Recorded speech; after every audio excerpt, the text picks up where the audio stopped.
Hey, what's up everybody, this is host 501 and today I want to show you guys one of the most ridiculous legendary glitch farms in Borderlands 3.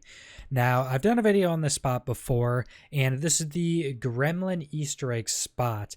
And I'm going to go over some stuff in-game right now before we get to the rest of the footage.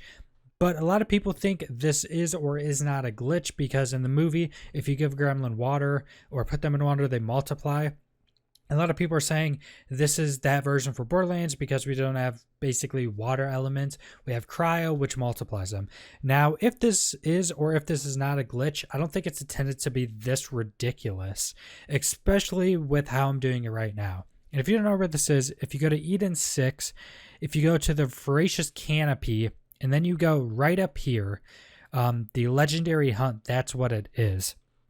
Basically, anytime you hit a new one of these enemies, which they multiply, every time you hit a new one, they'll spawn a new. If you hit a new one with cryo, they'll spawn another one, constantly keep spawning new ones. And it's absolutely ridiculous when you do it correctly with certain cryo stuff. And you can do this offline. I recommend doing it offline so you get the offline reversion of the legendary drop decreases.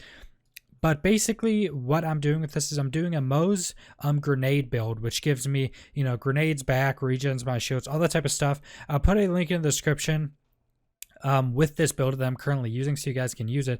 Also, the grenade I'm using, which is the most important part, is I'm using the recurring hex. Now, these things can come with any element, and I have cryo on mine, which you need cryo.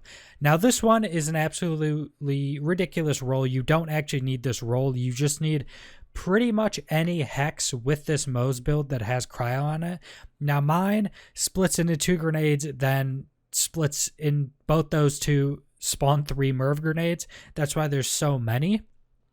And it kills them decently quickly. I actually had to get, I don't know if I show this, but I actually had to get really bad modifiers. I had to get a resistance to cryo damage 50%, a resistance to crit 50%, and I think they add increased HP to actually keep them alive. And as you see in the video, they actually do die out at one point, not fully because more spawn after they're done playing dead, but you do have to be careful with how much damage you're doing if you're using this build. And yeah, that's pretty much all you do.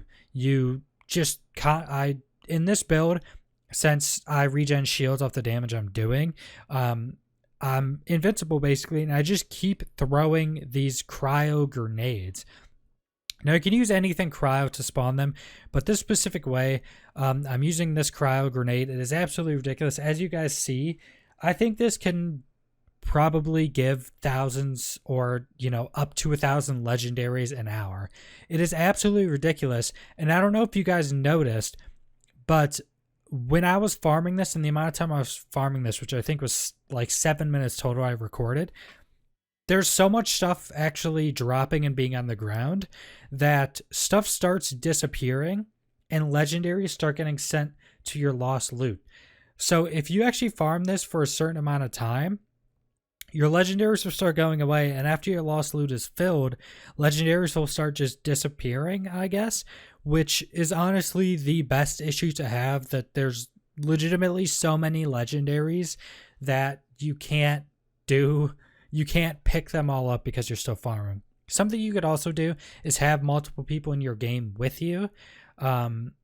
If you want to do that, if you didn't want to use the offline glitch or use the online version of that, and put it on competition mode and just have them pick up all the legendaries and go back and like vendor them, all the useless ones. You could do that if you want to, but that's pretty much the entire glitch. I'm going to play some footage after as well to show the rest of my 7-minute farm session. That's absolutely ridiculous. So that's the entire video. Subscribe if you want to see more Borderlands 3 content. Leave a like if you liked the video. Leave a comment down below what you think about this farm, what you think about Borderlands 3 as a whole. If you have any questions about the build or the gear I'm using for this farm, and thanks for watching.